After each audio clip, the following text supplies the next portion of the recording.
ദിവസം ഖത്തറിൽ നിന്ന് എനിക്കൊരു കോള് വന്നു. അദ്ദേഹം പറയുന്നത് ഞാനും മഞ്ജു വാര്യരുമാണ് അദ്ദേഹത്തിന് ആശ്വാസമെന്നാണ്. പ്രമുഖ വ്യക്തിയുടെ വെളിപ്പെടുത്തൽ ഇങ്ങനെ: സ്കൂൾ കലോത്സവ വേദികളിൽ തിളങ്ങിയ മഞ്ജു വാര്യർ എന്ന കലാപ്രതിഭയെ സിനിമാ മേഖലയ്ക്ക് കൈപിടിച്ചു കൊണ്ടുവന്നത് സംവിധായകൻ മോഹനായിരുന്നുവെന്ന് പലവർക്കും അറിയാവുന്ന കാര്യമാണ്. സാക്ഷ്യം എന്ന ആദ്യ ചിത്രം വലിയ തോതിൽ ശ്രദ്ധിക്കപ്പെട്ടില്ലെങ്കിലും തൊട്ടു പിന്നാലെ ഇറങ്ങിയ സല്ലാപം സൂപ്പർ ഹിറ്റായത് താരത്തിന്റെ കരിയറിൽ വഴിത്തിരിവായി. എന്നാൽ ഇപ്പോഴിതാ സിനിമയിലേക്ക് വരുന്നതിന് മുമ്പ് മഞ്ജു വാര്യർ സീരിയൽ അഭിനയിക്കണമെന്ന് തന്നോട് വേറൊരാൾ ആവശ്യപ്പെട്ടുവെന്ന് പ്രശസ്ത സംവിധായകൻ. യൂട്യൂബ് ചാനലിലൂടെയായിരുന്നു അദ്ദേഹത്തിന്റെ വെളിപ്പെടുത്തൽ. തനിക്ക് കഴിഞ്ഞ ദിവസം ഒരു ഫോൺ കോൾ വന്നതിനെ കുറിച്ച് പറഞ്ഞുകൊണ്ടാണ് അദ്ദേഹം ഈ വിഷയത്തിലേക്ക് കടന്നത്. സംവിധായകന്റെ വാക്കുകൾ ഇങ്ങനെയാണ്: ഖത്തറിൽ നിന്ന് കഴിഞ്ഞ ദിവസം എനിക്കൊരു ഫോൺ കോൾ വന്നു. മലപ്പുറത്തുകാരനായ ഫവാസ് എന്ന ചെറുപ്പക്കാരനാണ്. ഞങ്ങൾ തമ്മിൽ ഒരുപാട് നേരം സംസാരിച്ചു. അദ്ദേഹത്തിന്റെ ദാമ്പത്യ ജീവിതം ഒരു വർഷമേ നിലനിന്നുള്ളൂ.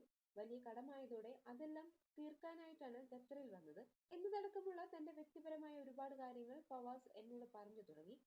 ലക്ഷക്കണക്കിന് രൂപയുടെ കടം വന്നപ്പോഴും മദ്യപാനത്തിലേക്ക് തിരികെയോ കടം തന്നവർ വരുമ്പോൾ മാറി നിൽക്കുന്നത് പോലും ചെയ്യാത്ത വ്യക്തിയാണ് ഞാനെന്നായിരുന്നു ഫവാസിനോട് ഞാൻ പറഞ്ഞത്.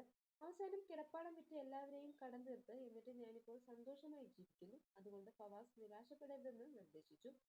ഫവാസിന് എല്ലാ ദിവസവും നൈറ്റ് ഡ്യൂട്ടിയാണ്. ഡ്യൂട്ടി കഴിഞ്ഞ് വന്ന് എന്റെ ഏതെങ്കിലും ഒരു എപ്പിസോഡ് കാണുമ്പോൾ തനിക്ക് മനസ്സിനൊരു ശാന്തത ഉണ്ടാകുമെന്ന് ഫവാസ് എന്നോട് പറഞ്ഞു. നാട്ടിൽ വരുമ്പോൾ തീർച്ചയായും എന്നെ കാണാനായി തിരുവനന്തപുരത്ത് വരുമെന്നും അറിയിച്ചു. കുറെ നേരത്തെ സംസാരത്തിന് ശേഷം ഫോൺ വെക്കുമ്പോൾ ഫവാസ് എന്നോട് പറഞ്ഞത് എനിക്ക് മഞ്ജു വാര്യരെയും ദിനേശ് ഏട്ടനെയുമാണ് ഇഷ്ടം എന്നായിരുന്നു. അതായത് എന്റെ പ്രോഗ്രാമും അവരുടെ സിനിമയും. മഞ്ജു വാര്യരായിട്ട് എങ്ങനെയെന്ന് ചോദിച്ചപ്പോൾ എനിക്ക് നേരിട്ട് പരിചയമില്ലെങ്കിലും ബഹുമാനമുള്ള നടിയാണ് എന്നായിരുന്നു എന്റെ മറുപടി. ഭാഗ്യവാൻ അല്ലാത്തതുകൊണ്ട് എനിക്ക് പറ്റിയ ഒരു അബദ്ധം കൂടി ഫവാസിനോട് പറഞ്ഞു. അതായത് മഞ്ജു വാര്യർ 10ാം ക്ലാസ് പഠിക്കുന്ന സമയമാണ്. തിരുവനന്തപുരത്ത് കലാകൗമുദി, മലയാളം വാരിക തുടങ്ങിയ പ്രമുഖ പ്രസിദ്ധീകരണങ്ങൾ ഡിസൈൻ ചെയ്തിരുന്ന നാരായണൻ ഭട്ടതിരി ഒരു ദിവസം സ്കൂൾ യുവജനോത്സവത്തിന് വേദിയിൽ ഡാൻസ് ചെയ്യുന്ന പെൺകുട്ടിയുടെ പടം തന്നിട്ട് ഈ കുട്ടിക്ക് സീരിയലിൽ എന്തെങ്കിലും ഒരു വേഷം കൊടുക്കണമെന്ന് പാവപ്പെട്ട ഒരു കുട്ടിയാണെന്നും പറഞ്ഞു. ആ പടം വാങ്ങിയ ഞാൻ തീർച്ചയായിട്ടും പരിഗണിക്കാമെന്ന് പറഞ്ഞു. എന്റെ ഭാഗ്യക്കേട് കൊണ്ടോ മറ്റോ അവർക്കൊരു വേഷവും കൊടുക്കാൻ കഴിഞ്ഞില്ല.